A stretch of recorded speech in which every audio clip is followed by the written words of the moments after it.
Ser Podcast.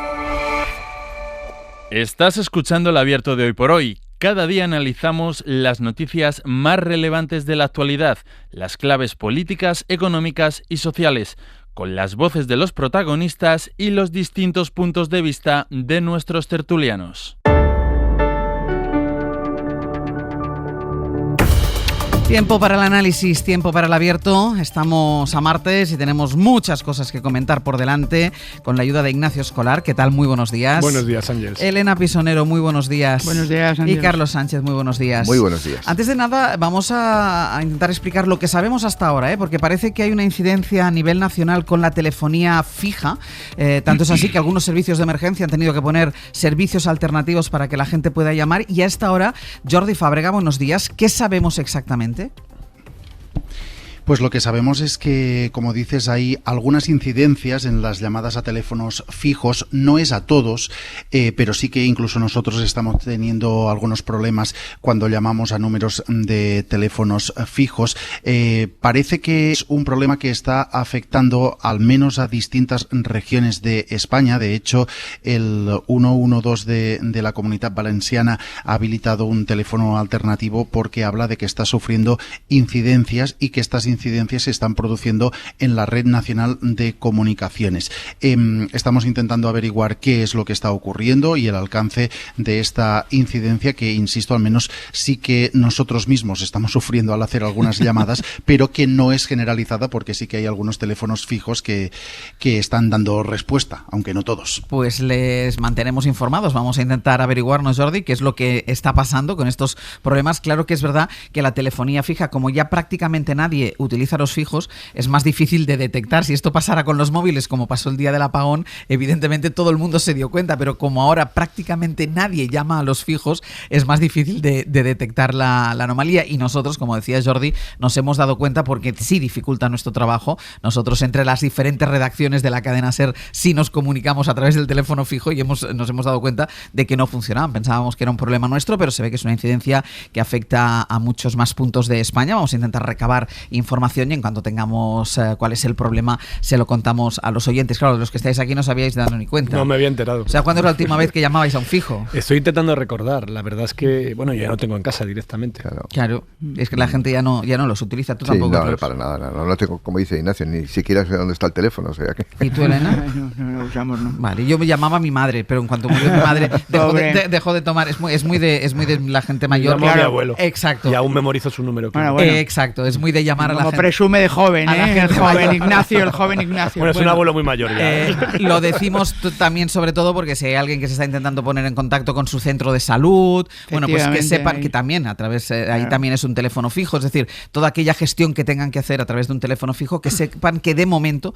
parece ser que hay algunos problemas que afectan a diferentes puntos de España. Hay líneas que sí funcionan y líneas que no funcionan y, como les digo, en cuanto tengamos más información y sepamos exactamente qué es lo que pasa, se lo vamos a contar rápidamente. Hacemos una pausa y ya vamos con todo.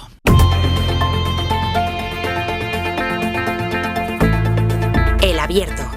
Ser Podcast. En el abierto, Ignacio Escolar, Elena Pisonero y Carlos Sánchez. Enseguida nos vamos a Gaza y vamos a intentar actualizar lo que está pasando, la masacre que está pasando en la franja con esa entrada de lo que Netanyahu denomina ayuda humanitaria, que son 5 camiones, 5 o 9 según la versión, 5 o 9 camiones para aportar algo de comida a una población que ya está absolutamente hambrienta, porque además de las bombas, la hambruna está matando ya en Gaza. Pero antes de ello quiero hacerles reflexionar sobre el papel de los extranjeros en el mercado laboral, sobre el papel que desempeñan en nuestra vida diaria, en la de todos nosotros, porque es muy probable que el compañero que se sienta a su lado en el trabajo venga de otro país, o tal vez que todas las mañanas quien te pone el café en el desayuno del bar, o el que cuida de sus hijos o de su madre enferma cuando usted no está, sea gente que viene de fuera, porque en España la población extranjera roza ya los 7 millones. En 2023 se expidieron más de 1.300.000 visados en las oficinas consulares y muchos de ellos, 3 millones, están integrados en nuestro mercado laboral y están dados de alta en la seguridad social. Pero es importante que sepamos, que seamos conscientes, y quédense con esta cifra, que España pierde 17.000 millones de euros al año y un 1,3% del PIB por la discriminación laboral y educativa de la población extranjera. Esto lo dice el Observatorio Español del Racismo y la Xenofobia. El 48% del contenido en redes contra migrantes es violento de manera explícita. Y todo esto mientras organismos como el Banco Mundial y la Comisión Europea calculan que harán falta alrededor de 250.000 migrantes al año para sostener nuestro estado del bienestar. Así que tal vez deberíamos prestarles un poquitín de atención y cuidarles un poquitín más. Este martes entra en vigor, hoy mismo, el nuevo reglamento de extranjería que pretende regularizar a 300.000 personas al año en los próximos 3 ejercicios. Promete menos trámites, más seguridad jurídica, más protección para trabajadores y empleadores y más vías regulares. A partir de hoy todos los visados tendrán una duración mínima de 1 año, los plazos para acceder al arraigo se reducen, pasan de 3 a 2 años y se crea la figura del arraigo de segunda oportunidad para personas que hayan tenido una autorización de residencia y por distintas razones la hayan perdido. Los extranjeros se han convertido en el gran sustento del mercado laboral español y los datos apuntan a que irá más en los próximos años. Lo que ya está claro, y yo creo que es una evidencia, es que sin ellos la Seguridad Social no podría presumir de los récords de ocupación que ha registrado en los últimos meses. España cuenta en este momento con 3 millones de trabajadores extranjeros. Bueno, en el último año el número de extranjeros que cotizan ha crecido en casi 200.000 personas y el 40% de los nuevos empleos que se crean los ocupan ellos, los que vienen de fuera, los extranjeros. Estefanía Salvatierra, buenos días. ¿Qué tal, Ángeles? Buenos días. Son unas cifras absolutamente rotundas y que además, Estefanía, se dejan notar, miremos como miremos las estadísticas. Sí, son cifras tan rotundas como esta. Entre los menores de 35 años, la afiliación de los extranjeros es 10 puntos porcentuales superior a la de los nacionales. 10 puntos porcentuales. Su afiliación ya tiene más peso. Y esto refleja, por un lado, el problema demográfico de nuestro país, cada vez somos menos, y 2, que quienes llegan lo hacen en edad de trabajar. Tal es así que el 60% de los menores no acompañados o jóvenes extutelados de entre 16 y 23 años con autorización de residencia en vigor estaban afiliados a la Seguridad Social a 31 de diciembre, el 60%. Así que su aportación es fundamental para sostener el crecimiento, ayudan a pagar las pensiones y garantizan la viabilidad del modelo actual. Y si nos fijamos en el lugar de origen, de dónde vienen, casi el 70% proceden de países no europeos, y si nos detenemos a mirar en qué trabajan, tendemos a decir eso de, es que ellos hacen los trabajos que los españoles no quieren hacer. Pero, Estefanía, ¿esto es así o esto también está cambiando? Esto está cambiando, pero poco a poco, porque lo que dicen los datos es que quienes vienen de fuera se ocupan principalmente en el sector primario, en la agricultura, en la ganadería, también en la hostelería, pero sobre todo en el hogar. Quienes nos cuidan en nuestras casas son principalmente extranjeras. El 42% de las afiliadas en el régimen especial del hogar son extranjeras. Hay dadas de alta unas 150.000, aunque las organizaciones estiman en torno a 500.000. Preguntabas si algo está cambiando y la respuesta es sí. Y especialmente es llamativo el caso de los autónomos, porque en el último año ha aumentado un 50% su participación en las ocupaciones consideradas de alto valor añadido, es decir, las relacionadas con las ciencias, la información y la comunicación. Así que llegan más trabajadores cualificados y además crean empleo. ¿Y dónde están, Estefanía, estos trabajadores? ¿Qué peso tienen en nuestra geografía? Bueno, su participación varía en función de la autonomía y de la provincia, pero si los extranjeros representan casi el 14% del total de los afiliados en la media nacional, hay 22 provincias donde están por encima, además de Ceuta y Melilla. En Huelva, por ejemplo, suponen el 28% de los ocupados, en Almería el 24% y en Baleares el 22%. También están ayudando a fijar población en zonas como Huesca, Teruel y Soria, es decir, en la España vaciada. Lo que sí tendría otro análisis ya, Ángeles, es por qué en unas tienen tanto peso, en unas provincias tienen tanto peso y en otras es prácticamente minúsculo, como en Jaén y en Córdoba, donde apenas llegan al 4%. Estefanía, gracias. A vosotros. Quédense con estos datos, porque son rotundos, claros, explícitos. Quédense con esto porque ahora vamos a entrar en un par de polémicas que tienen que ver con la política y con la gestión política de la migración, que contrastan perfectamente con esto que les estamos contando. Por ejemplo, algo que está pasando en algunos municipios de Cataluña, porque alcaldes de Junts y del PSC han empezado a aplicar medidas para dificultar el empadronamiento en sus ayuntamientos a personas en situación de precariedad, fundamentalmente a migrantes. La explicación oficial es que lo hacen para frenar las ocupaciones de viviendas y por una cuestión de orden censal. Radio Barcelona, Oriol Soler, buen día. ¿Qué tal, Àngels? Buen día. Pero las entidades sociales, Oriol, que denuncian este tipo de prácticas dicen que esta era una política de partidos ultras que ahora utilizan estos otros partidos para competir con ellos, ¿no? Para competir electoralmente con los ultras. Sí, la Federación de Entidades Catalanas de Acción Social, que son las que trabajan sobre el terreno ayudando a inmigrantes a conseguir el padrón, aseguran que estas trabas para estar en el registro municipal están aumentando, pero de forma generalizada, y lo atribuyen a que muchos alcaldes quieren lucir mano dura contra la inmigración y las ocupaciones. Creen que se han consolidado las narrativas de la extrema derecha. Hi ha una realitat que és que hi ha diferents traves independentment del color polític que hi hagi. Es Kautar Lucaini, portavoz del Padrón de las Entidades Sociales, que advierte que no es una conducta que usen solo partidos de ultraderecha, sino que es independiente del color político, y señala directamente al PSC y a Junts, que suman más de 450 alcaldías en Cataluña y que también tienen líderes locales en esta línea.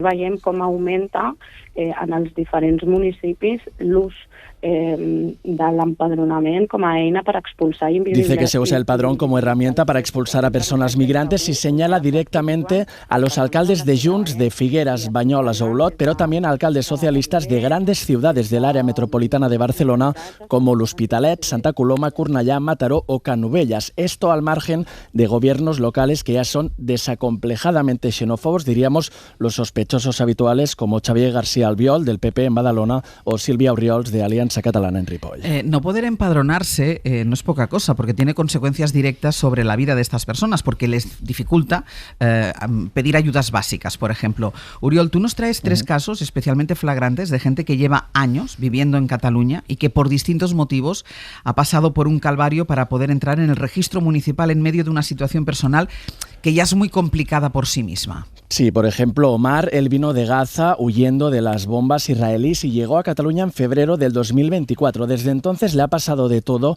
Uno de sus hijos ha sido asesinado, muchos de sus vecinos han huido de Palestina para buscar un lugar seguro, pero lo que no consiguió a la primera es que Mataró, una ciudad de costa a media hora de Barcelona, le inscribiera en el padrón municipal, ya que vive en las calles.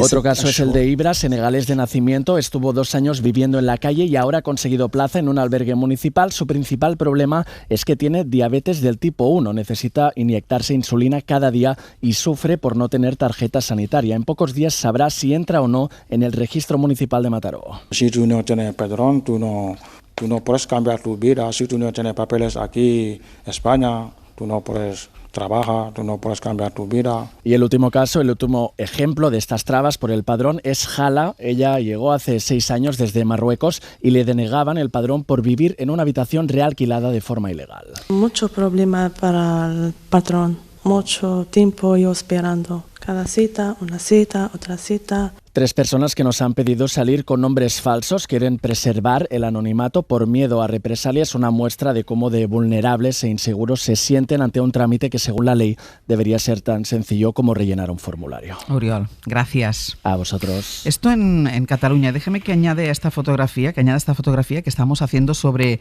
la inmigración en España. Primero, como hemos hecho el mapa con los dados y después algunas circunstancias que se dan en diferentes puntos, en este caso en Cataluña, y ahora en Euskadi, porque hay una polémica a partir de unas declaraciones del Lehendakari Imanol Pradales. La semana pasada Pradales se preguntó en alto, parece que quería iniciar o arrancar de esta manera una especie de reflexión. Él se preguntaba qué inmigración, de qué tipo necesita Euskadi y cuál es la que llega.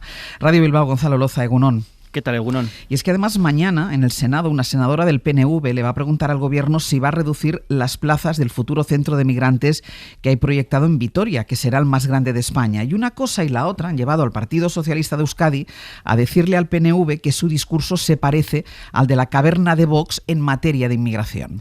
Primero, la delegada del gobierno español afeaba al Lehendakari su posición sobre la inmigración que Euskadi necesita. Decir cuáles son necesarios y cuáles no en función de si tienen un diploma por Harvard. Solo queremos esos, no necesitamos a gente que cuide a nuestros mayores, que limpie nuestras calles, que trabaje en la construcción, en empleos que los vascos y las vascas no queremos. Y después Marisol Garmendia elevaba el tono con el centro de refugiados de Vitoria proyectado en una antigua clínica, un centro con 350 plazas que el PNV rechaza. Me preocupa que el Partido Nacionalista Vasco esté lanzando mensajes que están más cercanos a los mensajes de la caverna. Es decir, del Partido Popular y de Vox. En la sede del PNV no han gustado estas palabras. Fuentes yeltsales aseguran a la SER que las declaraciones son inadmisibles y que toman nota. Cuidado con los términos que se emplean porque como delegada del Gobierno de España que es,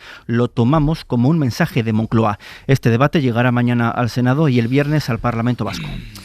Gonzalo, gracias. Hasta luego. Bueno, pues tomemos estas dos cosas, Carlos. Primero, los datos. El peso que tienen los migrantes en la economía de este país, ya indiscutible. Además, con los datos de paro y afiliación social en la mano, a qué se dedican, qué hacen y qué porcentaje del trabajo ocupan. Y después, enfrente, el discurso político, que el de la ultraderecha ya lo sabemos, ya lo conocemos. Pero cómo, al final, el discurso de prácticamente todo el arco parlamentario, de derecha a izquierda, se impregna de un discurso contra la migración o poniendo problemas y poniendo trabas a la migración. Bueno, yo creo que para no caer en el derrotismo, que esto siempre se da mucho en España, en el sistema político español, siempre pensamos que somos los peores, yo creo que España es un país ejemplo en cuanto a integración de inmigrantes, aunque muchos no lo vean. En el año 98-99, cuando empieza un ciclo económico muy fuerte, que prácticamente la economía española crece por encima del 4 o 5% incluso en algún año, entre el año 98-99 hasta el año 2007-2008, que llega la crisis, España integra 5 millones de inmigrantes. Es extraordinario, significa el 10% de la población, más del 10% de la población que había en España. A partir de la crisis de 2008 empieza a caer el número de inmigrantes porque hay menos empleo, lógicamente pues no vienen tantos. Y a partir de que la economía se recupera, en 2014, 2015, 2016, empiezan a venir inmigrantes y ahora estamos con un flujo anual de alrededor de 350.000, 400.000 inmigrantes. Y no ha pasado nada. Este país está creciendo más que la media de la europea y hay un nivel de integración extraordinario. Yo creo que tenemos un problema, digamos, de utilización de la inmigración con fines políticos que con fines electorales. Esto es lo que ha pasado. Que es lo que suele pasar en estos casos. Y yo creo que eso es una mala praxis. Lo que sí que tenemos que reflexionar sobre la inmigración y sobre, digamos, la localización geográfica de la inmigración. Es decir, España tiene un problema de despoblación en el centro, pero ahí no van inmigrantes porque no hay empleo. Yo creo que hay unas zonas probablemente, no digo saturadas de inmigrantes, pero digamos que están sufriendo todos los costes añadidos a tener un aumento de la población, sean inmigrantes ricos o inmigrantes pobres, porque hablamos de población inmigrante, pero muchas veces nos olvidamos que una parte son suizos, suecos, británicos o italianos que vienen de manera permanente a España. Eso tiene unos costes y yo creo que la reflexión que tenemos que hacer para gestionar la inmigración es, ¿estamos reinvirtiendo en inmigración los beneficios que nos da nuestra economía? Yo creo que no. Es decir, por ejemplo, en la educación hay muchos chavales que no tienen profesores de apoyo. Hay colegios que no tienen, que les cuesta mucho dinero a los padres poder pagar el alimento del colegio. Es decir, yo creo que tenemos que reinvertir en inmigración para evitar ese tipo de conflictos que surgen obviamente, bueno, porque estamos viviendo un periodo extraordinario. Casi 9 millones de inmigrantes, como decía Estefanía, es un caso Elena, que hay que gestionar. Elena. Bien, yo creo que los datos que habéis apuntado efectivamente reflejan muy bien una realidad que es contundente y que es además creciente, dado el problema que hay de envejecimiento, que además en el caso español es acelerado. Y es un problema, no es exclusivo de España, en toda Europa, digamos, compartimos ese diagnóstico.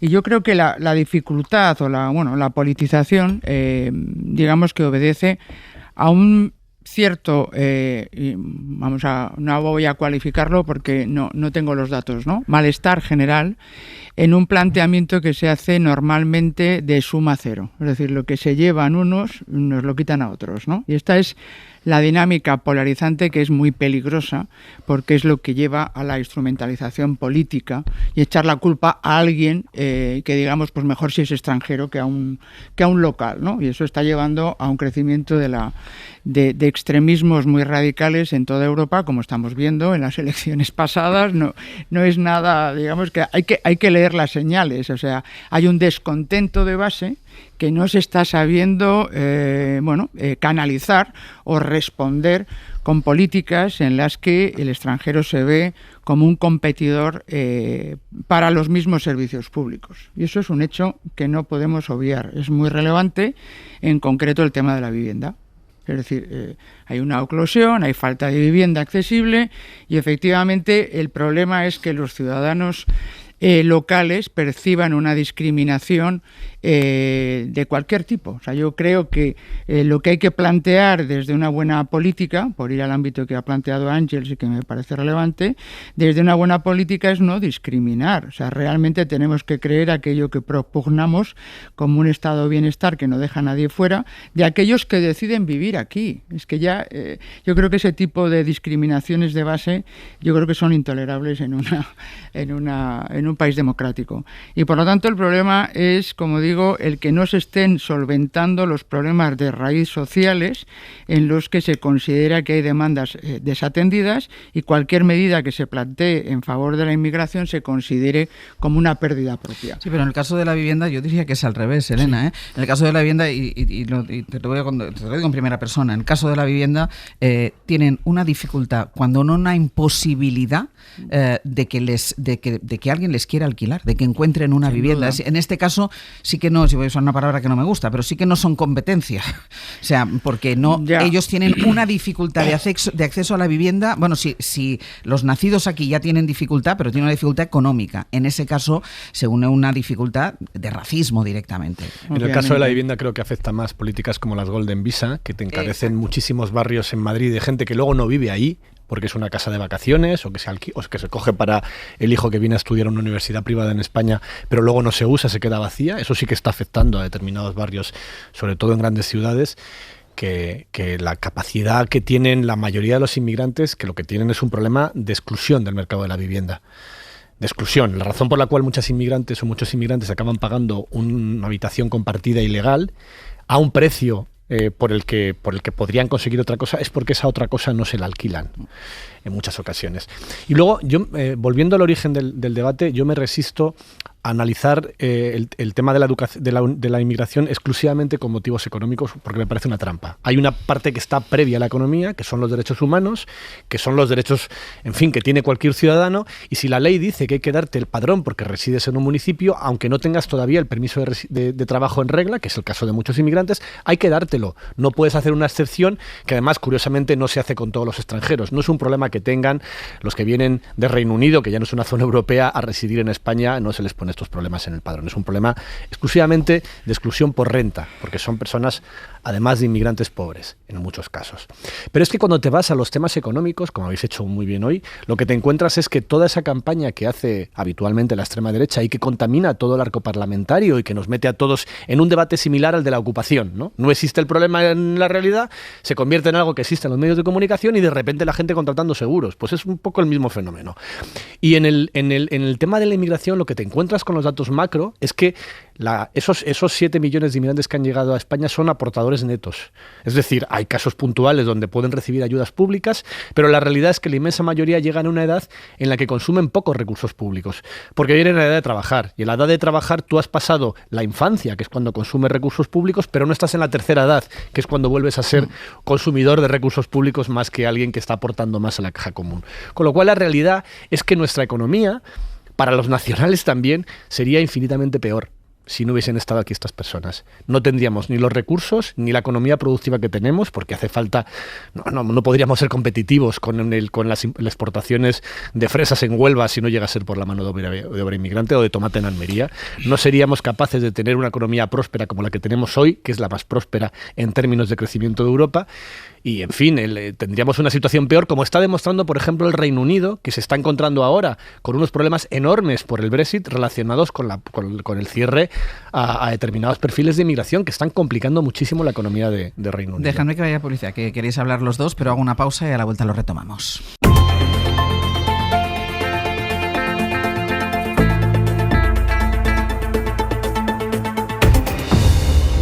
En el abierto, Ignacio Escolar, Elena Pisonero y Carlos Sánchez. Estábamos aprovechando de que hoy entra en vigor el nuevo reglamento de extranjería que pretende regularizar 300.000 personas al año en los próximos 3 ejercicios. Bueno, pues para situar un poco el debate de la migración, contraponiendo, y decía, y con razón también Ignacio, no solo nos fijemos en la parte económica, pero estábamos poniendo sobre la mesa tanto la parte económica, lo que supone para la economía de este país la entrada de personas migrantes, y después el discurso que encontramos y la gestión política. Y querías hablar, Carlos. Sí, sin duda que no es solo una cuestión económica. Si queremos globalización, pues tenemos que aceptar que también no solo se mueva la mercancía, sino también las personas. Eso es una obviedad. Pero quería hacer un comentario por lo que decía Elena anteriormente, y tiene razón cuando dice que muchos españoles tienen una percepción de la inmigración de que se compite por los mismos servicios públicos. Y eso ocurre. Hay muchos hogares que quieren llevar a su hijo a una guardería y resulta que porque su nivel de renta es mayor, pues no tienen derecho probablemente a esa subvención o esa ayuda pública. Pero claro, la responsabilidad no es de los inmigrantes, la responsabilidad es de las administraciones que no invierten suficiente en tener más guarderías. Si una población, estaba viendo y ahora repasando los datos de la estadística continua de población que hace el INE, en el primer trimestre de este año, la población inmigrante ha crecido un 5,4%, más del doble del PIB, más del doble. Significa que si tienes más población a proteger, tienes que aumentar tu inversión pública, porque además los inmigrantes que ven aquí pagan impuestos, consumen, crean riqueza, y lo que tienen que hacer las administraciones es invertir más en guarderías para que no haya esa sensación de muchas familias que digan, yo no llego a un piso de alquiler barato por parte de los ayuntamientos o vivienda en propiedad incluso tasada por parte de las comunidades autónomas porque mi renta no es demasiado baja. Es decir, claro, lo que tienen que hacer las administraciones es invertir para que no exista ese fenómeno que al final puede acabar en populismo, en demagogia, en todo lo que conocemos. Exactamente, Carlos. No, pero cuando decís, esto es mejor es por deformación profesional, que nada es, que no solo hablemos de la economía. Yo creo que parte de los problemas que se están produciendo digamos, no solo de desafección, desencanto o directamente un malestar profundo, es porque no se gestionan adecuadamente los recursos, ¿no? No hablar de cómo se gestionan las cosas y solo de la política o el derecho a tener determinadas cosas, creo que alimenta precisamente la desafección y el populismo, porque al final hay que resolver. No solo buenas palabras, si todos estamos de acuerdo, bueno, a lo mejor no todos, no me voy a juntar con quien no lo cree, que es importante cuidar a todos los que viven en nuestro entorno y no discriminar por ningún tipo de argumento posible. Pero de verdad no cometamos ese error, porque al final es económico en el sentido de que hay que gestionar los recursos para resolver las decisiones en función de cómo hemos establecido legalmente que lo hacemos. Por eso el debate es muy relevante, en mi opinión, y está muy bien traído, el que analicemos cómo atendemos las necesidades de la población que vive en nuestro país. Y si queréis que aumente la provocación, también su población que vive en nuestro país, los turistas. ¿Vale? Entonces hay una demanda creciente que es la que está haciendo que crezca España frente a otros países de Europa, porque tiene una demanda mucho más fuerte, porque a la menguante local tenemos una creciente llegada de turistas que casi llegan a los 100 millones a lo largo del año, ya me diréis, y inmigrantes en una cifra constante en el año porque viven aquí, para unas infraestructuras y unos servicios que no solo no hemos mejorado, o sea, tenemos apagones, tenemos trenes que no funcionan, tenemos problemas en las calles de Madrid, no voy a estar aquí hablando solo de otras cosas, porque realmente no hemos modificado nuestras infraestructuras para un cambio tan brutal en la demografía, por no hablar de necesidades como la defensa, con la que no contábamos. Eso genera una tensión que, por ejemplo, nos lleva a la gravedad de no tener unos presupuestos. Los presupuestos te establecen qué recursos tenemos para satisfacer las necesidades.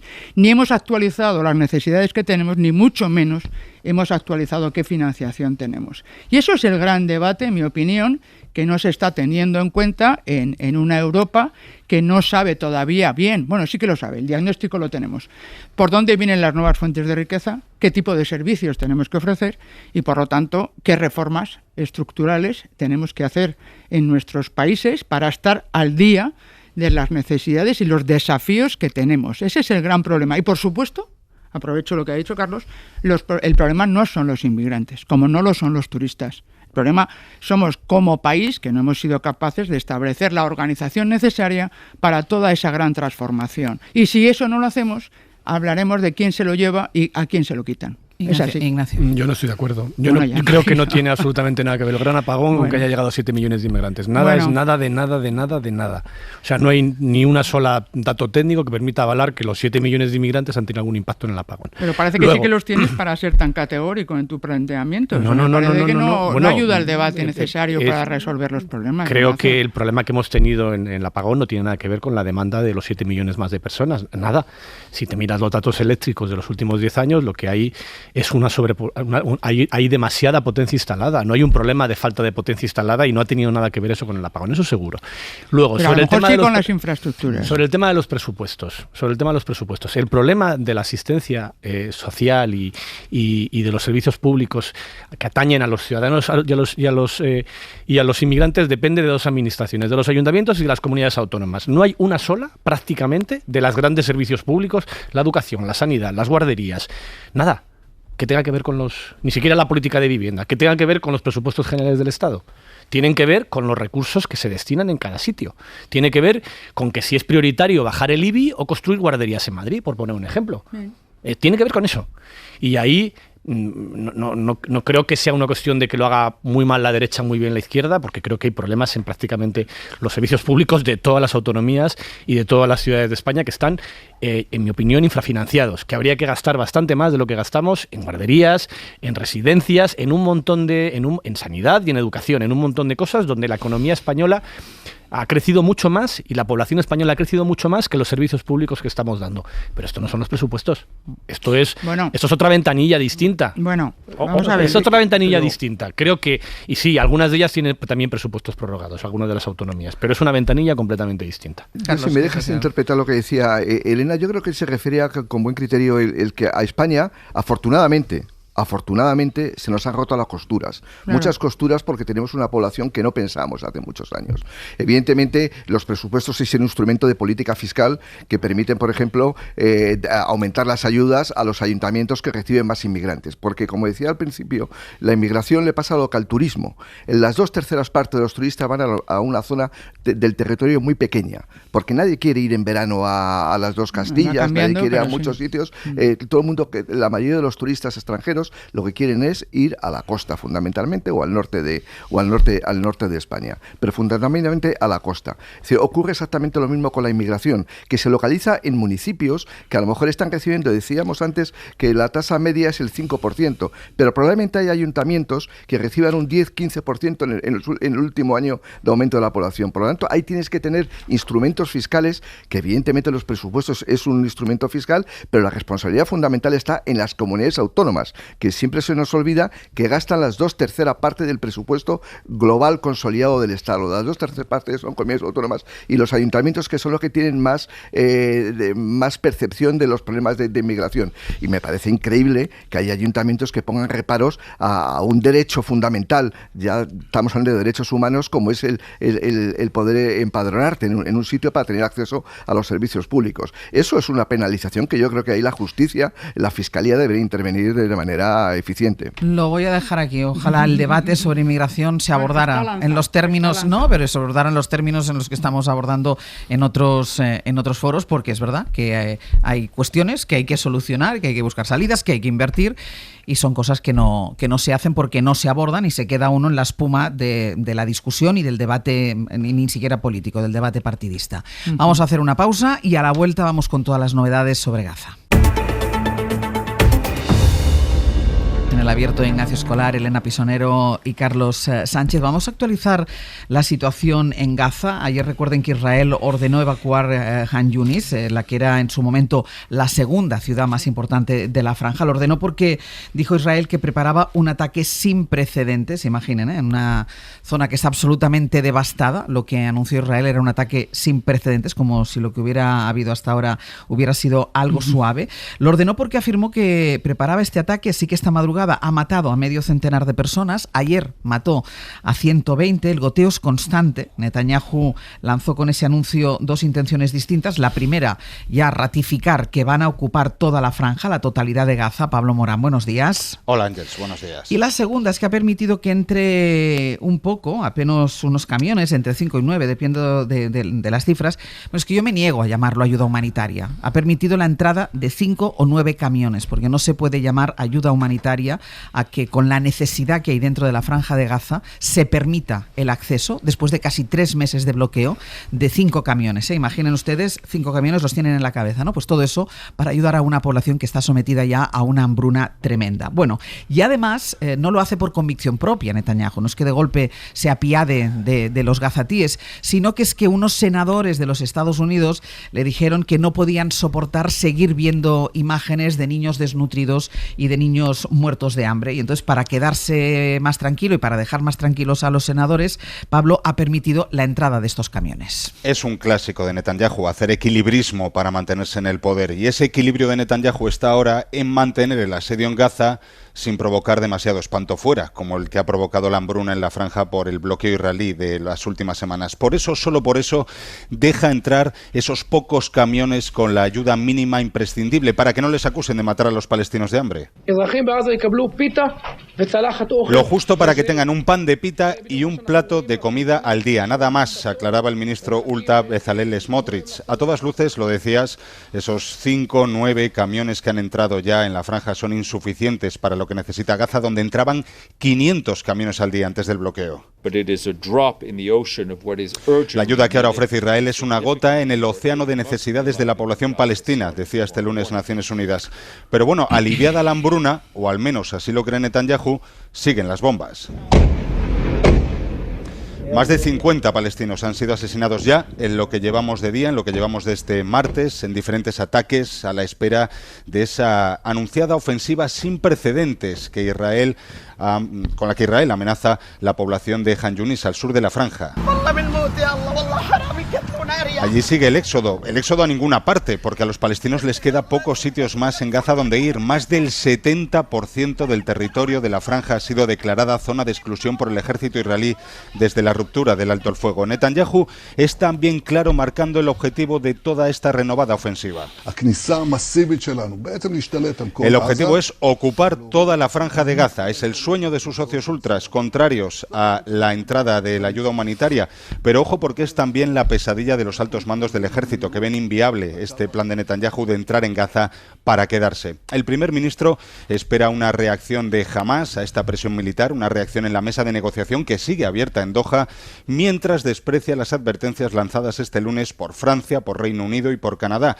Estos países, en un comunicado conjunto, amenazaron con tomar medidas concretas contra Israel por las acciones escandalosas en Gaza. Netanyahu les acusa por ello de premiar a Hamás, y lo mismo hacen sus ministros ultras. Este que escuchábamos, Smotrich, acaba de publicar un mensaje en redes en la que llama de todo menos bonito a estos países. Les dice que son inmorales, que son antisemitas, y lo que hacen es alinearse con el terrorismo de Hamás.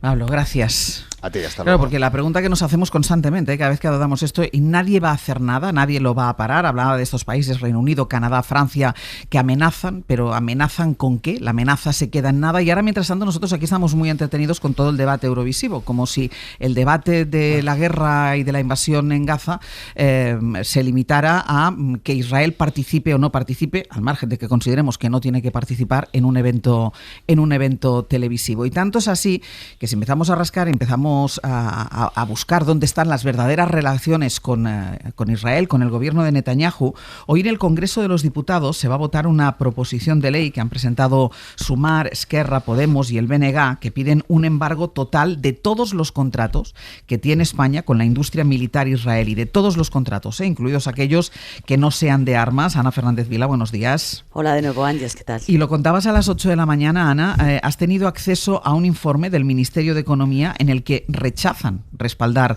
esta propuesta, la propuesta de que se tumben todos los contratos, porque dice ese documento que ya hay muchos controles sobre este material que se compra a Israel y que con eso es suficiente. Lo que todavía no sabemos, este es un documento del Gobierno, del Ministerio de Economía, lo que no sabemos es qué hará el Partido Socialista, qué harán los diputados a la hora de votar.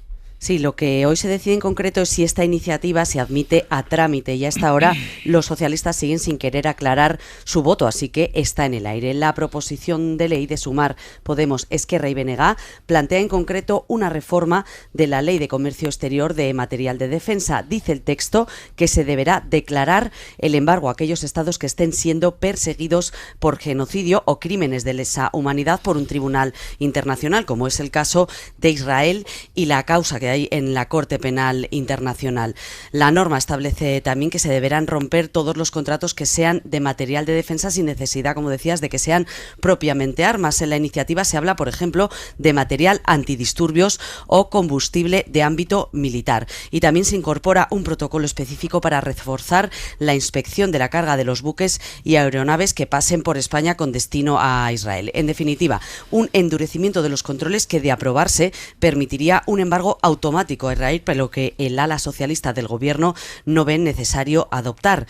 El Ministerio de Economía, como decías, ha remitido un escrito al Congreso en el que informa desfavorablemente de esta reforma. En ese texto, al que ha tenido acceso la SER, argumentan que ya existen controles individualizados extremadamente rigurosos. Esto es textual, así lo establecen en ese informe. Dicen que cumplen la normativa europea e internacional. Así que esta es la postura de los socialistas, pero aún así no quieren avanzar lo que van a votar esta tarde porque el debate les obliga a posicionarse sobre las relaciones con Israel en un momento en el que Netanyahu ha intensificado su ofensiva contra Gaza, en un momento en el que Sánchez ha endurecido su postura también contra Israel, ¿no?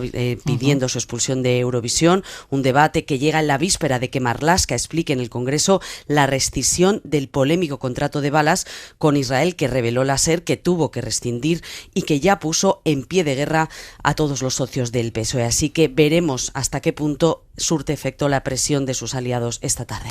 Ana, gracias. A vosotros. Ignacio. Creo que el Partido Socialista esta tarde debería votar a favor del embargo de armas completo a Israel. Entre otras cosas porque lo que está haciendo ahora el gobierno de España no es un embargo completo de armas a Israel. No estamos cumpliendo con lo que pide la Corte Penal Internacional, que es no colaborar con lo que a todas luces son crímenes de guerra y posiblemente, tal y como investiga la Corte Penal Internacional, también un genocidio. Y ante estas circunstancias, yo creo que España tiene que, dentro de la influencia que tiene, ante la pregunta de qué está haciendo el mundo ante los crímenes sangrientos de lo que ocurre en Israel, creo que el gobierno de España tiene que mojarse más y tiene que ayudar, porque estas cosas ayudan a la resolución de este drama humanitario terrible.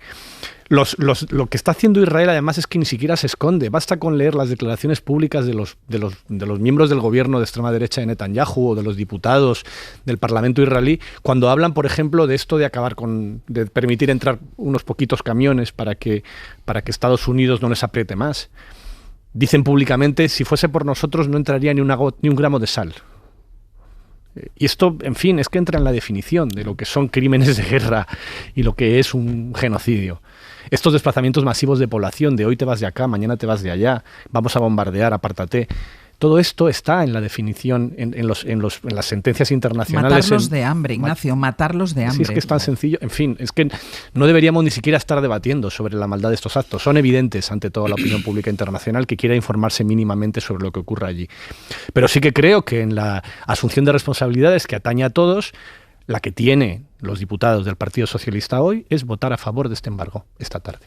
Y cualquier otra cosa que hagan tendrán que explicárselo a sus votantes. La inmensa mayoría de ellos creo que están de acuerdo en que no se puede tolerar esta situación. Elena. Tienes razón, Ignacio. Pausa. Pero no, tiene razón en el sentido de reclamar al Grupo Socialista que vote a favor de una proposición cuando el propio presidente Sánchez está manifestando una posición al máximo nivel. Sí. O sea, eso me parece que no te puedo llevar la contraria cuando es una cosa evidente.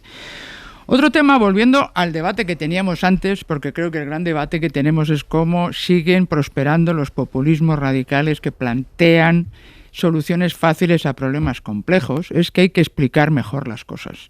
Cuando haces una manifestación política, en la que te puedes posicionar a favor o en contra, tiene que estar seguida, sobre todo cuando estás gestionando la cosa pública, de cuáles son las consecuencias de esa decisión. Las consecuencias, efectivamente, tendrás que medirlas mucho, y el Ministerio de Economía y Comercio, que algo conozco porque, entre otras cosas, me tocaba presidir la Junta de Materiales de Defensa y Doble Uso, se rige por lo que está establecido en la ley. Si tú no cambias la ley, pues hay contratos que la gente formaliza creyendo que las leyes se respetan y los marcos regulatorios, y no puedes hacerlo arbitrariamente si no es con una modificación legal, que en el caso en el que vivimos es muy complejo, porque lo que se está poniendo de manifiesto es la falta de autoridad o de legitimidad de los órganos multilaterales que deberían velar por este tipo de cuestiones y no permitir que cualquier ataque o ocupación unilateral genere un conflicto inmanejable. Entonces aquí nadie respeta nada y por lo tanto es difícil llamar al orden cuando tú no te has impuesto. Y en el caso de Israel es un desmadre absoluto a una situación que en origen también se nos olvida, y por eso me sorprende comparar a Ucrania con Hamás. Tenemos que ser muy claros en cuáles son las consecuencias de las decisiones que tomamos. Es que es muy importante hablar de estas cosas. Entonces, digamos que sea cual sea la posición, yo lo que pido es que se expliquen las consecuencias. Y efectivamente, si no hay una clarificación de un cambio de estatus o de incumplimiento de Israel, de crímenes de guerra, de genocidio, que no hace falta que nos diga mucho porque lo estamos viendo todos los días, pero se tiene que producir un cambio. Y estoy contigo, si queremos asumir la apuesta, tenemos que decir cuáles son las consecuencias en términos económicos de las empresas que pierden los contratos y los gastos en los que se incurre. Creo que el gobierno debería asumirlas. No, pero me parece perfecto, Ignacio. Yo te estoy dando la razón. Existen esas consecuencias económicas, no me cabe duda. Si es coherente en términos políticos, digamos cuál es el coste, porque si no, hablamos de la política por encima de todo, y la política tiene beneficios y tiene costes. Y eso hay que saberlo, porque lo vamos a pagar todos los ciudadanos no veo o la ningún gente coste que por encima de los 15.000 muertos, que en fin, bien, solo entre menores de edad. Bueno, pues si fuera así, Palestina. ya se hubieran cambiado las posiciones en muchos países, y hay que dejarse de demagogias, hay que decir las cosas por su nombre. Igual que yo no puedo aceptar, siendo consciente de que el ataque de Hamás el 7 de octubre del 2023 fue una cosa terrible, que se evita mencionar cuando hablamos de todos estos temas, pero eso no justifica que se valore una vida israelita por 200.000 Solo desde la ruptura de la tregua pero por parte de Israel hablarlo. se han duplicado las cifras de víctimas del Pero si te estoy dando la razón. de Hamás, que sigue siendo intolerable. Carlos, te estoy dando la razón. Creo que estamos asistiendo a un nuevo capítulo de la historia universal de la infamia que escribió Jorge Luis Borges hace muchos años en directo, y lo estamos viviendo de una manera pasiva. Es decir, me parece razonable y me parece lógico que este gobierno y otros gobiernos de Europa se enfrenten a Israel, porque es un Estado que ahora mismo está haciendo crímenes de guerra, está matando a miles de personas, y ya es matar por matar, porque nadie sabe qué buscan en Gaza ya. Da igual, igual que eso no sería justificable. Ahora es matar por matar. Si no estamos hablando de víctimas colaterales. ¿Qué objetivos estratégicos tiene ahora Israel en Gaza? Que lo diga claramente. Queremos quedarnos con Gaza y expulsar a Gaza. Carlos, ya lo ha dicho. Quedarse con Gaza. Sí, pero no lo materializa. No lo materializa en ese sentido. Todavía no. Pero porque aún no puede. Claro, ya tenemos el vídeo. Pero el tema que de origen de la discusión es el papel que envía el Ministerio de Economía al Parlamento. Esto no es una cuestión económica de un técnico de economía del Estado, de economista del Estado. Esto es un asunto puramente político. Y me parece que está fuera de lugar el que el Ministerio de Economía haga ese tipo de informes. No estoy de acuerdo. Sí. Estoy de acuerdo. Hombre, las relaciones diplomáticas con Israel no tienen que basarse solamente en el derecho. Tienen que basarse en algo que va muy por encima. Y eso ocurrió cuando la venta de armamento menor que se hizo a Israel, el gobierno, con buen criterio, lo suspendió. ¿Por qué? Por razones puramente políticas. ¿Que va a tener un coste probablemente en cuanto a incumplimiento de un contrato? Pues que lo tenga. Pero yo creo que hay que decirlo, Carlos. Claro, pero exactamente igual que bloquear el petróleo ruso ha tenido un coste para Europa. Claro. Sí, pero hay que decirlo. Pues hay que decirlo, porque eso es lo que explica al final la toma de decisiones políticas y evita la desafección. Porque si no explicamos por qué tomamos las decisiones, difícilmente nos van a... Yo creo que provoca más desafección que en un debate sobre un genocidio estemos midiendo las consecuencias económicas, la verdad. Bueno, creo que eso sí que genera desafección si no hubiera en una parte de la ciudadanía. Vamos a ver, y creo que la ciudadanía es plenamente consciente de que un embargo, como se hizo antes con Rusia, tiene consecuencias económicas para todos, no solamente para el país embargado. Claro, y aún así hay que tomarlo. Bueno, pero yo creo que hay que explicarlo.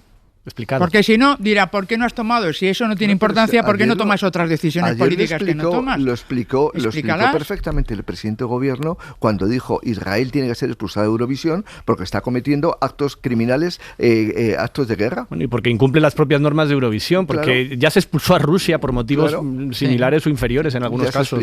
Y por lo tanto no tiene mucho sentido que un técnico del Ministerio de Economía, digamos, vaya por libre. No va por libre, explica la situación con las reglas actuales, que es su obligación. Bueno, en cualquier caso, las explicaciones nunca sobran. Es decir, si se toma una decisión de no comerciar más con armas y de terminar esta relación, que se expliquen también las consecuencias. Las explicaciones nunca sobran, al contrario. Yo creo que la gente es capaz de entenderlas. Es mejor que lo explique. Yo creo que la gente es capaz Porque de si no dice, ¿por qué no tomas otras decisiones políticas? Que me parecen igual de La otra noticia internacional del día son las conversaciones para detener la guerra en Ucrania. Son conversaciones que se van a dar de inmediato, según el presidente de los Estados Unidos, Donald Trump, que ayer llamó tanto a Putin como a Zelensky precisamente para premiarles a negociar. Y dice el mandatario norteamericano que las sensaciones después de estas dos conversaciones que mantuvo fueron buenas. Enviado especial de la SER a Ucrania, Nicolás Castellano, buenos días. ¿Qué tal? Buenos días, Ángel, de nuevo. Y aunque Putin también dijo que la conversación con Trump fue muy buena, fue después su portavoz Dmitry Peskov quien dijo que las negociaciones, que no iban a ser inmediatas, que antes hay que estudiar los detalles, y Zelensky, insiste, le pide a Washington que endurezca las sanciones si el Kremlin rechaza negociar. Pues sí, estamos en una especie de día de la marmota, de nuevo las posiciones no se mueven, y eso que Putin sigue vendiéndole a Donald Trump que él sí que está dispuesto a renegociar un memorándum para empezar con ese alto al fuego, es decir, volver otra vez muchos pasos atrás incluso de la reunión del pasado viernes en Estambul. Putin sigue estirando el chicle, prolongando cualquier solución y elude lo más importante, las sanciones, gana tiempo sin aceptar ningún alto al fuego y haciendo creer a Trump, o al menos él lo aparenta, que la conversación de ayer servirá para algo. Un Putin, el primero en comparecer, muy satisfecho con la positiva actitud de Trump, decía, para buscar una solución negociada a Ucrania, donde su presidente no estaba tan contento. Le volvía a exigir a Trump que aplique sanciones a Rusia si no apoya el alto el fuego, y volvía a retar a Putin a conversaciones al más alto nivel, ya sea en Suiza o en el Vaticano. Y ya de madrugada salía el propio Trump. I believe Putin wants to do it. Now, if I thought President Putin did not want to get this over with, I wouldn't even be talking about it because I'd just pull out. De nuevo conciliador con Putin, de hecho los más críticos en Kiev lo consideran ya un agente ruso, dicen, porque prácticamente siempre da la razón al presidente ruso frente a las tesis de Ucrania. En todo caso, ambos bandos siguen con sus posiciones fijadas. Trump cree que está avanzando en algún proceso, incluso hay presiones por parte de algunos republicanos para que empiece con esas sanciones a Moscú, y de momento el único que gana tiempo es Putin. Y todo esto mientras la guerra continúa su curso diario. Cientos de familias esperan poder dar sepultura a sus seres queridos, mientras otras buscan con angustia noticias sobre los soldados caídos en el frente, y a falta de cifras oficiales, en ambos bandos nadie sabe exactamente cuántos militares son. Hasta ahora Rusia y Ucrania habían acordado intercambios puntuales de soldados cautivos, pero Nico, ¿tú has podido comprobar que no solo son presos, ¿no? También se intercambian cadáveres, y has podido hablar con una mujer que lleva 3 meses intentando recuperar el de su marido, que espera que esté entre los 900 cuerpos que los rusos entregaron a Ucrania el viernes pasado. Sí, Rusia y Ucrania no solo se intercambian prisioneros de guerra, también cuerpos de soldados caídos en el frente. Resulta muy difícil saber cuántos son, ambos ejércitos lo mantienen prácticamente en secreto, pero las estadísticas de intercambio de cadáveres que se acaban de realizar, por ejemplo, hace unos días Rusia entregaba 900 cuerpos a Ucrania y Ucrania 47 a Rusia, permiten saber mes a mes aproximadamente cuántos de esos soldados han caído y son devueltos a ambos lados. Entre los que buscan a sus seres queridos, los cadáveres que están todavía sin nombre, está Valentina, que busca el cuerpo de Dmitro, un soldado de 37 años cuyo cadáver quedó en el lado ruso en la batalla de Pokrovsk en el mes de marzo. A Valentina le han hecho las pruebas de ADN, también a sus 2 hijos. Y la encontramos acudiendo a la institución nacional ucraniana que busca precisamente a los presos soldados o también a los presos desaparecidos en el frente.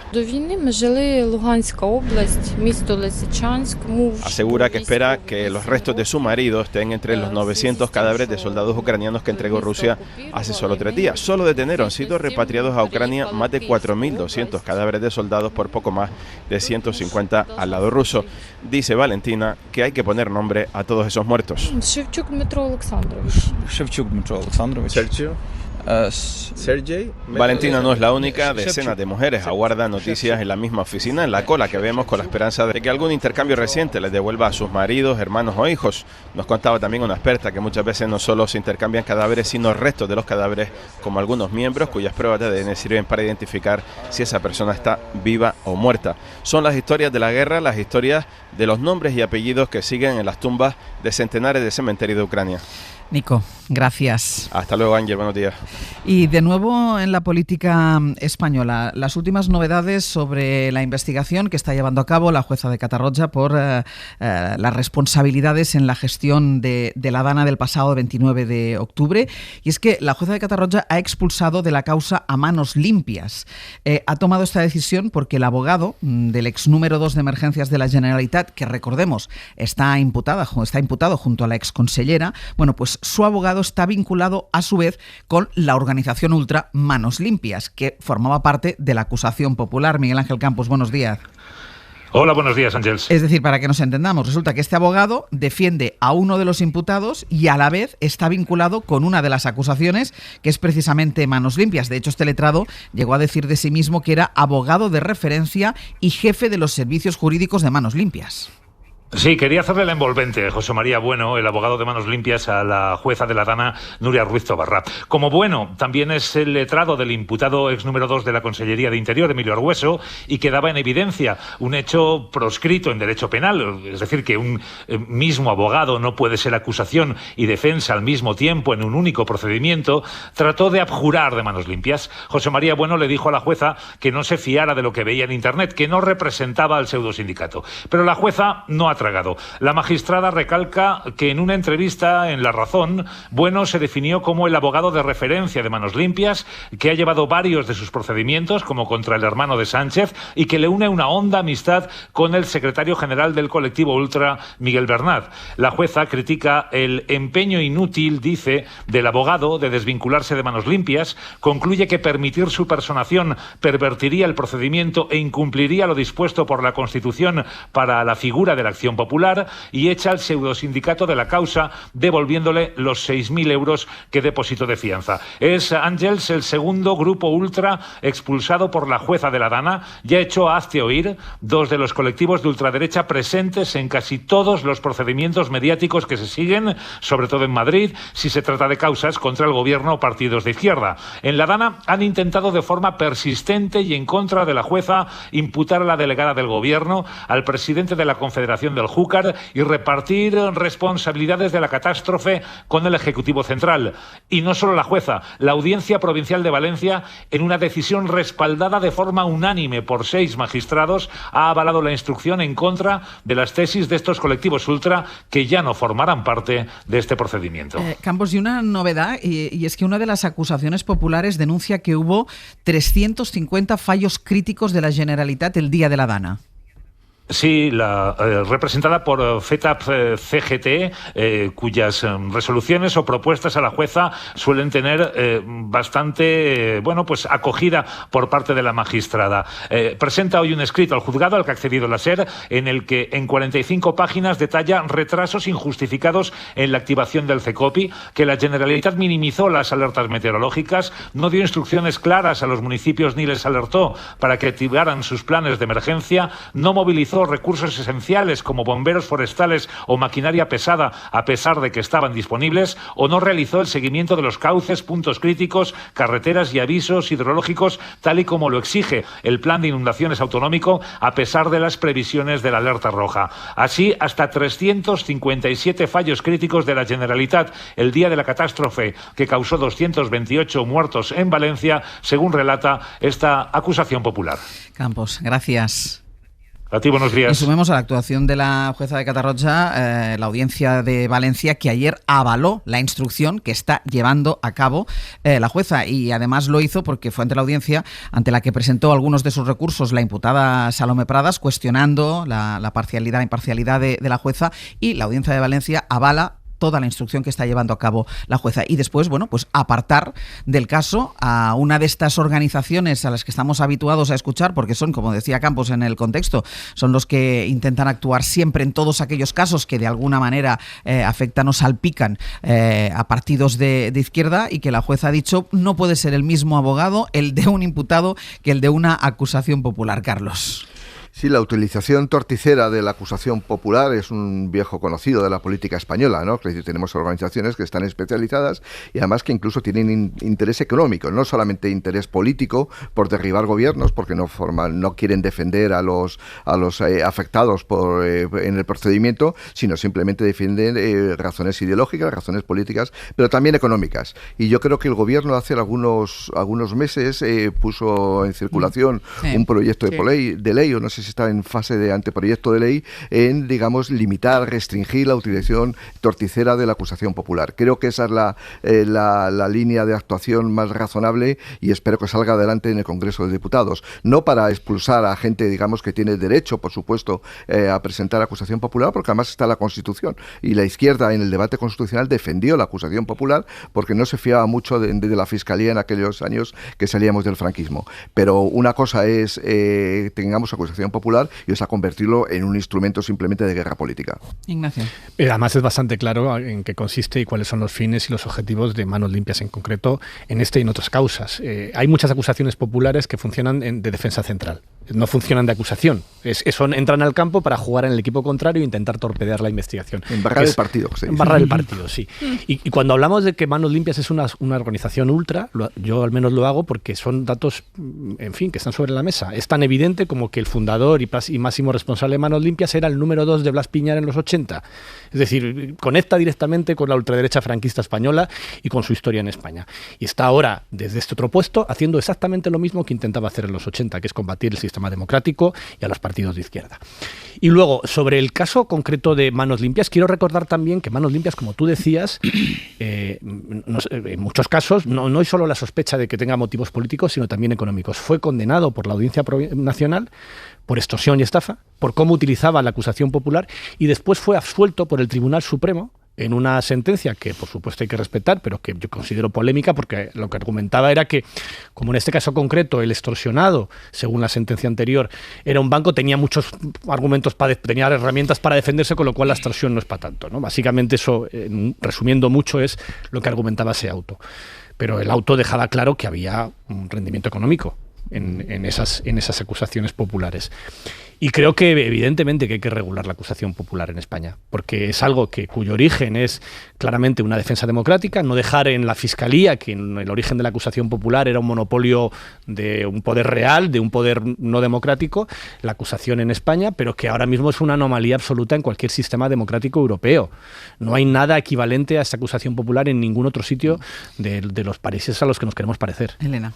Bueno, yo creo que lo estáis poniendo en el terreno que hay que analizarlo, en el sentido de que, como bien recordaba Carlos, estaba en nuestra Constitución y creo que tenía todo el sentido, la acusación popular, pero es en la praxis donde se va demostrando que las cosas contribuyen al espíritu con el que se incluye nuestra regulación, y si hay que hacer modificaciones para evitar ese uso torticero o contrario al espíritu de la ley, ¿no? Y la jueza en este caso pues ha hecho la interpretación en algo que tiene que ser o estar muy presente en los órganos de decisión, que es el conflicto de intereses, y si así lo dirime la jueza, pues es la que tiene que hacerlo, y lo que tenemos es que velar que la ley, la legislación es acorde a lo que se ha ido detectando y se va mejorando, y que la ejecución también se hace correctamente, y para eso tenemos, y lo hemos mencionado muchas veces, los contrapesos adecuados para ver si un juez está haciéndolo correctamente o no. Yo creo que es lo que hay que respetar y sobre lo que hay que velar,